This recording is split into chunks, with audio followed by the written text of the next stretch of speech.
Hello everyone, my name is Maya and you're welcome to my YouTube channel. If you have not subscribed yet, why now? How else can I beg you? Hey Joe, please just click the subscribe button. That's all you have to do. Thank you.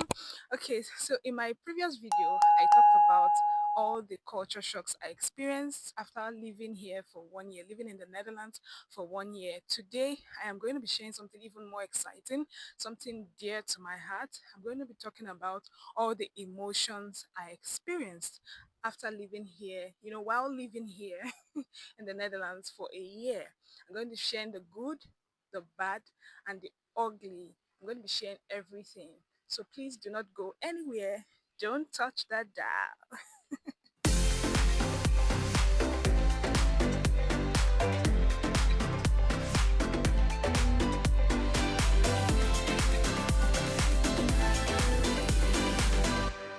You're welcome back.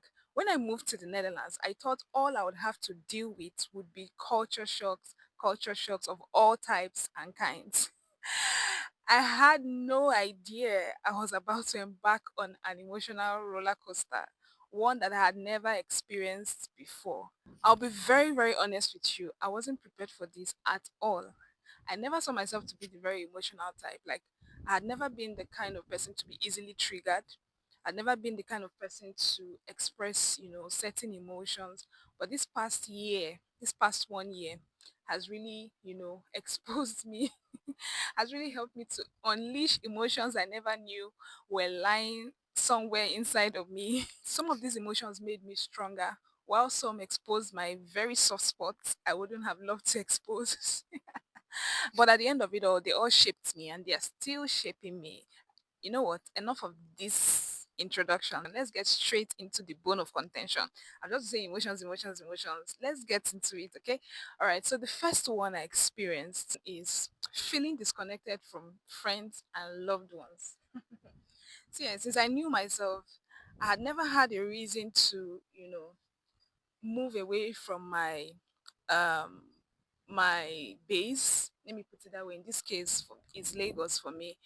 I've never had a reason to, move away so long, from my base, from where my friends are, from where my family, is. And I'm not sure I was prepared for this emotion because I I didn't realize it was going to be I was going to feel something like for real. I think it was on the ninth month I started telling myself, Auntie, this is real. Oh.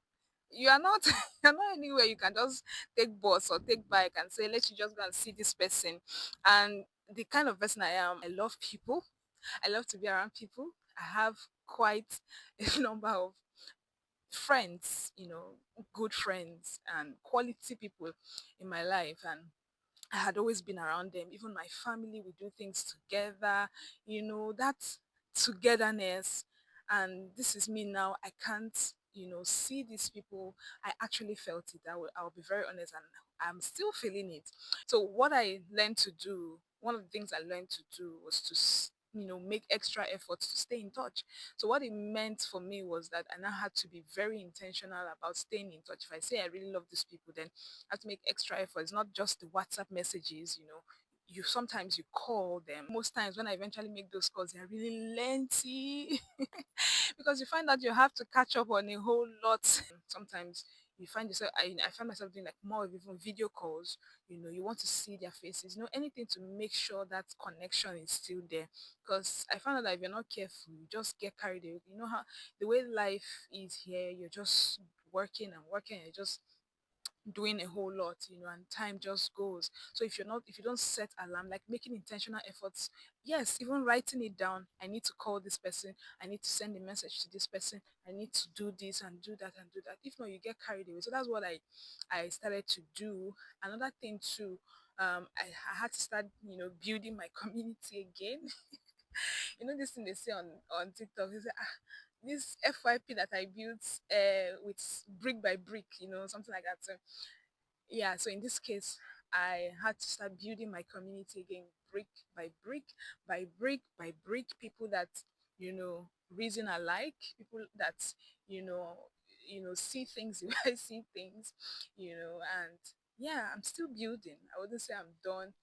doing that. But that is also some work, because you have to spend some time with these new people. You have to probably hear them speak, understand how they respond to things, be patient, learn how they do their own things, because you cannot now carry the same hand you're using on the other people you've always known, and you bring it here.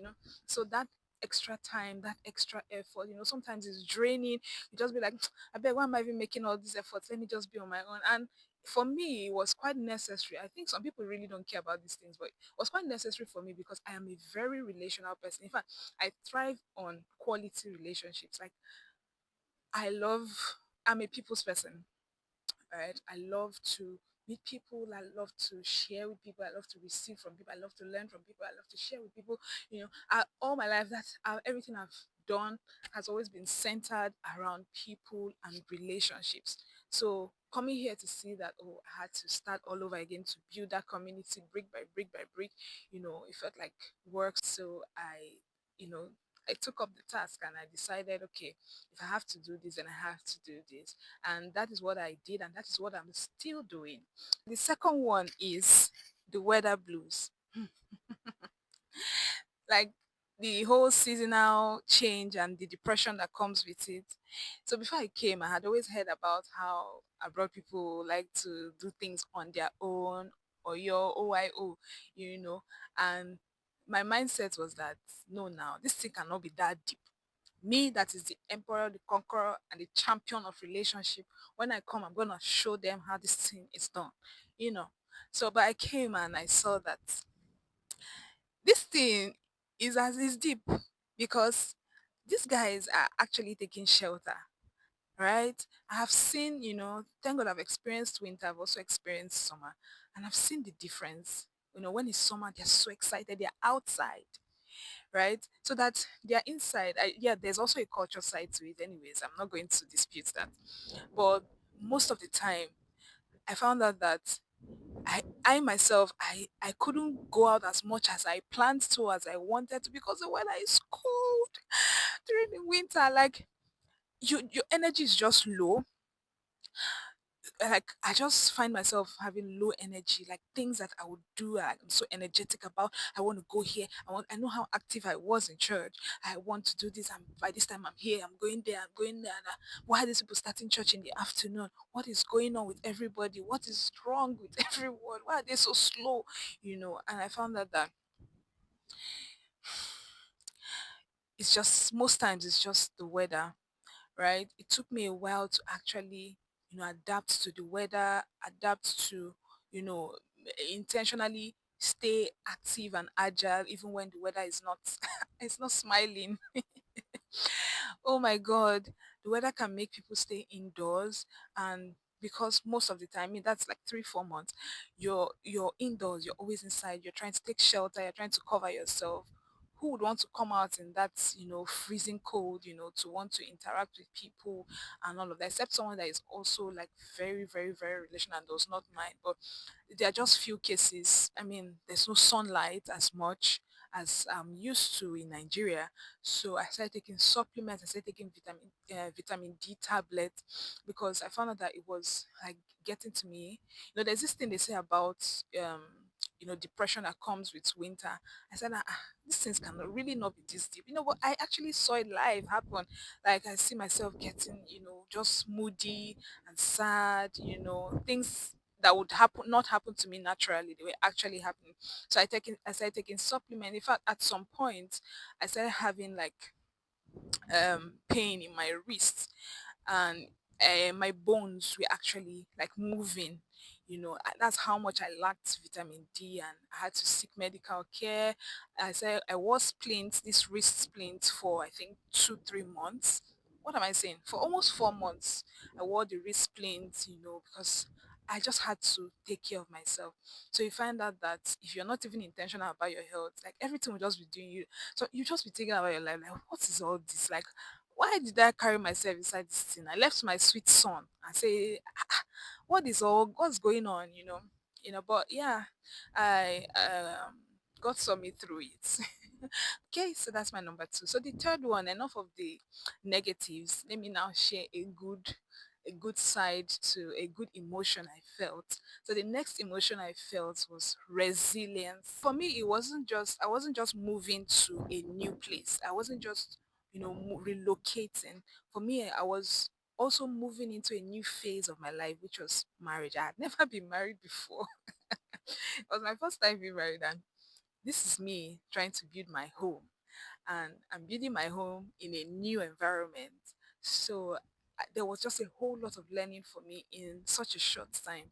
I had to learn a lot. So I became so proud of myself. I'm like, wait, so you had this much strength. In fact, there were some things I would do. My husband would be like, how were you able to do all of these things? So I became so proud of myself, so proud of how much strength I had, built mentally, the mental, resilience I had built in my mind, even physical resilience. I became so proud of myself. I'm like, girl, who are you? Who have you always been? Because nice to meet you.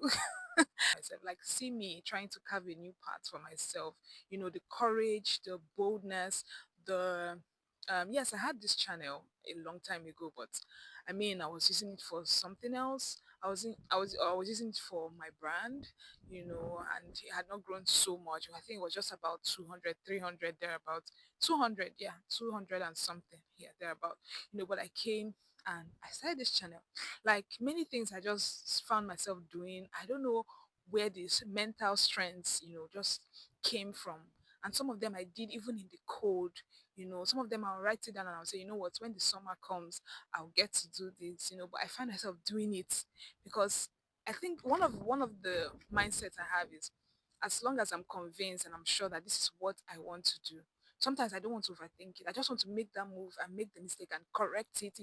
Yeah, that is one of the mindset I had. So I don't know if that's what played out here, but I became so proud of myself. Like I had never really appreciated my mental strength like I do now, because I'm like, girl, you are strong. You are strong. Is it having to learn new things I had not known before, on new food, trying out new food, trying out, and actually getting it sometimes at the first trial, or trying out, yeah, just trying out different things, really trying out how to help myself when my husband is not around, and I know that, oh, I can't get help right now outside, or it's going to be, so much I cannot afford at the moment. I just find a way, I just do it, and I get it. I had always known I could make hair, I had always known I could braid hair, but I just decided to do for one person. That was quite a risk, right? I said with, at first I said, okay, you know what, come and be my model, do it for you, did it for the person. Before you knew it, I started earning from it. That boldness and courage is not a thing I know myself for. Sometimes I'll sleep on it before I actually make the move. That's who I'd always know myself to be. But I just came here, and as I'm saying it, I'm doing it. As before I've even said it, I've done it. So I became so so proud of myself, and I'm so proud of myself. So that was one positive emotion I also felt. Okay, so moving on to the next one. Number 4, yeah, identity loss. So before I came here, I had this business running back in Nigeria, millionaire business running, and you know, leaving all that behind, even though, yeah, I had other plans I had, you know, running, just to make sure that the business was still moving. That's, again, that's a story for another day. I'll come back to explain how I navigated that. But I just want to go over, you know, what this did to me mentally. I felt like, okay, so who am I exactly? I felt like I felt like a part of me was lost. I felt like I yeah, I sacrificed a part of me. I felt like I was leaving and left one of my toes, and said, I don't care about you, stay here. Let me go. I'll come back for you, or something like that. So I felt like sometimes it made me feel sad. I'm like, oh God, this customer base I had built for a while, you know, and yes, I still have them, but when they get to find out that I'm no longer around, would they go? What would their reaction be?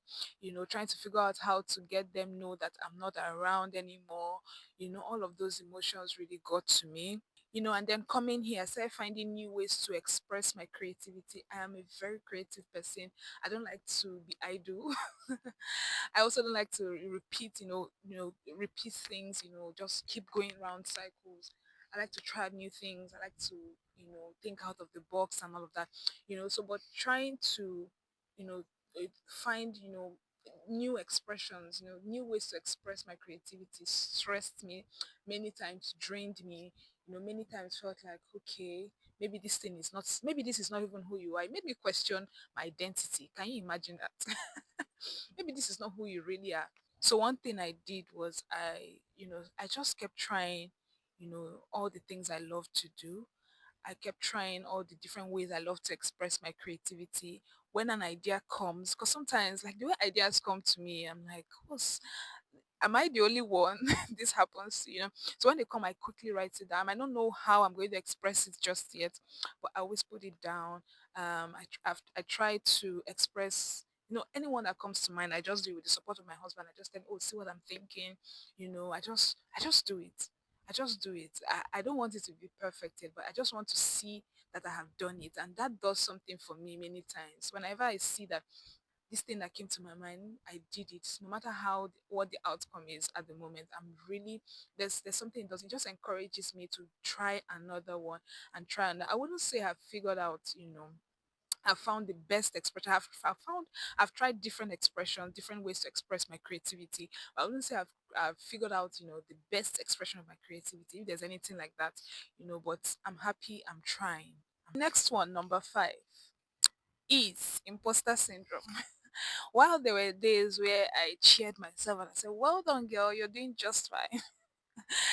Honestly, there were other days too that I break down and I'm I'm just doubting myself and I'm asking myself, wait, what are you doing? What do you think you're doing? Why are you fooling around? What are you doing? What's the essence of, like, where's the money now you're seeing from all these things you're doing? Like, I need to see results. You have not made enough effort. You have not, you know, worked hard enough. So how would you get a good job? And those things play in my head, and sometimes it makes me really, to be honest, this is one of the feelings I never knew I can ever experience because I find myself being triggered easily whenever I'm in this moment. I get triggered easily. Sometimes I cry. If I remember sometimes, I think twice, I found myself crying. I'm like, "Eh, you cry? Human being can make you cry?"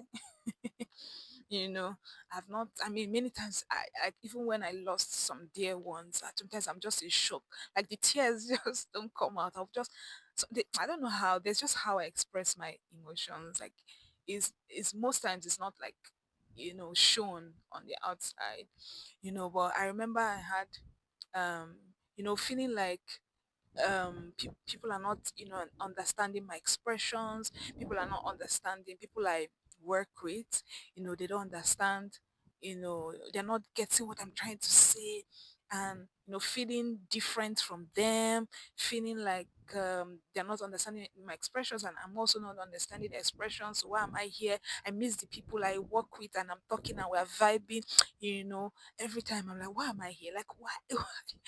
Those thoughts, those emotions, they became real. Like, I didn't believe I would have to experience it.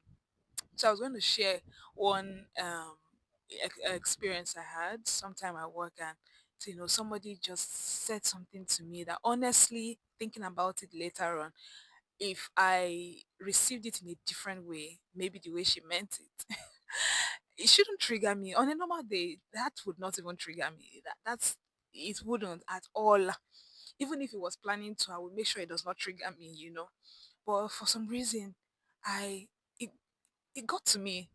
It got to me, and it did just get to me. I was crying. I was trying to talk to the person to say, oh, normally I'll have a simple conversation. If I even misunderstood what the person wanted to say, I'll come, ask, oh, this is what you meant, da, da, da. I can laugh about it and go and forget about it.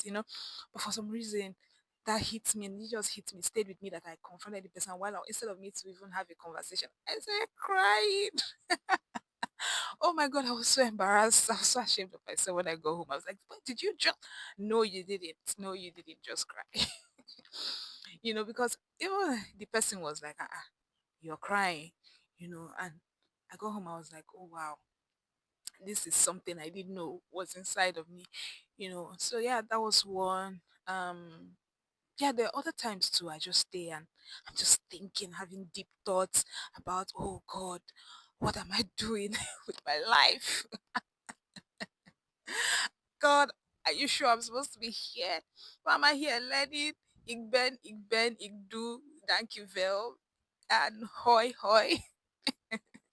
Why am I learning another language? Why am I learning somebody's language? What's going on? Is this my new life for real? And just really doubting myself. And this played out sometimes in my job applications, in my interviews. I just feel like, nah, I've not put in enough work. I don't think I'll get this job. And many times, because of how powerful the mind is, I don't get it. Or when I get a rejection mail, I mean, I've gotten a lot of rejection mails in the past, and I just, learn. If I get the feedback, move on. But I came here for the first time in my life or in my experience, of applying for jobs ever. Whenever I get rejection mail, it happened a whole lot of times. I'll just find myself crying, and then later on, when I have my like moments of deep thoughts and reflection, I found out that it's because a part of me feels like I'm not ready for these jobs. While that has its own part, like if I know there's a part where there's also more work to be done, but there's also something that messed this this whole imposter syndrome thing really dealt with me, honestly. But God helped me, and with time I learned to appreciate my growth. I learned to just not just cheer myself in the moment, but also cheer myself on the journey, on the path of growth. Also cheer myself on the path, because I realized that many times I just want to, yay, did it. Okay, go and rest now. Well done. But I mean, life is progressive, right? And I'm also the type to explore, try different things and all of that. So if that's the case, it means that I would have to, keep appreciating my growth and make sure that it's also progressive, meaning the next time is better, the next time is better. And I saw how much that helped me, and it's still helping me because I'm still on that journey. All right. So the next one is guilt. Hmm. I don't know if this is even a best title for it, but yeah, that was just the first thing that came to mind. Guilt, because sometimes I would just stay and be wanting to be guilty for what they did not charge me for. Guilty as uncharged, because nobody charged me for anything, but I will just decide to be guilty. But basically, it's just sometimes I just stay and I start wondering, hope these people don't think I've abandoned them. Hope these people I love, the teenagers, I dealt so much with the teens. Some of them I, already started like a journey with them, knowing what they were up to. No, but I came here and I started struggling with follow up. I wasn't really able to follow up. Oh, have you done this? I asked you to do. How so? What's the next thing? That kind of energy I was bringing when I was with them physically. I found out that I wasn't able to keep up, just maybe a few calls here and there once in a while, and then it would take a very long time before I can catch up again. And honestly, that made me feel very guilty. As I feel like a bad auntie. As I feel like, maybe these people don't deserve, me. I'm not following up enough. I'm not doing enough. Yeah. Honestly, that was how I felt. I still feel like that sometimes, if I'm being honest, but yeah, it is what it is. Like I said, I didn't just move to a new place. I also moved to a new place to start a new life. So it's just a whole lot of learning, earning, and living. Hey, I was just about to rhyme, but that last one did not just enter. Yeah, basically. So learning, you know, a lot of things, and also earning, trying to work to earn, and also trying to carve a path for myself and my career. It's just a whole lot. And I many times when I don't it's been a struggle following up with them, but the few times I do, I just try to make it worthwhile. I try to make it, um, I try to make it as intense as possible. I try to make it worthwhile. It might not be the best, but that is how far I've been able to grow. I remember I said I'm appreciating my growth and I'm appreciating my progress. So yeah, as far as I'm concerned, this is progress. We'll get there and I'll definitely do better. One day I listened to a message by Lawrence Oyo. I stumbled on a message on YouTube. It's a message about meditation and I saw how powerful. I mean, I had always known, but there was something about that message that made me, you know, open up even more to how powerful meditation is, how powerful our thoughts are, the things we say, and all of that. And that really did a thing for me. It really changed, how. So what happens is whenever those thoughts come again, immediately I shove it off and I say, oh no, and I begin to say what I want to see, or I just change the picture. Number eight, and this is where we'll be drawing the curtain for today. My number eight is gratitude. I think I add gratitude to almost everything I say on my channel. It's so powerful now, like for real. So now my number eight actually is gratitude. Is gratitude. I began to appreciate the chance to experience life in a new perspective. I started seeing the value of the journey, right? All that the entire journey is doing to me, the strength and the grit inside, outside, how much it's shaping me. I started seeing the value actually. I started seeing how much I have improved, how, in my interactions, in my relationship, even in my devotion to God, how all of these things have played out. I started appreciating the chance. I mean, it's an opportunity I do not take for granted, right? So I changed my perspective and became more grateful, right? So my gratitude now, to be honest, like the way I'm holding God now, I don't know if I've ever held him before, honestly. So I'm very more intentional about my relationship with God. And like I wake up every morning. I know in Nigeria I wake up, I say thank you, Jesus, or thank you, Holy Spirit. But I wake up every morning here and I'm like, God, thank you. Because every single day passing and I'm still with you is a testimony with all the things I see happening around me, how a lot of these things are normal, drinking, smoking, lesbianism, gay, everything you can think about is very normal. And I'm just in the midst of all of these. And I wake up every morning and I'm still with you. I'm so grateful. I wake up every morning and I turn and I say, oh, I have a praying man. I have all of these things. We're not where we want to be, but we are okay. And there's just this fresh sense of gratitude that I know that I wasn't experiencing before. You see, this journey has stretched me and is still stretching me and has shown me how much I can grow away from my comfort zone. If you are on this path and you're experiencing similar emotions, please share. Tell us what yours is and how you're navigating it. And I just also want you to know that everything you're feeling is valid. And with time and by God's grace, I know that you're going to go through it and you're also going to become stronger through it. Okay? Thank you so much for staying this long. Thank you for watching up to this point. Please do well to encourage me. Oh. Please do well to subscribe. You can see that today now I came outside. I'm giving people like different angles, different vibes. Eh? Encourage me now. Eh? You don't want me to enter another negative emotional roller coaster, God forbid. Please encourage me, subscribe, like, share. And yeah, until we see again, it's bye for now.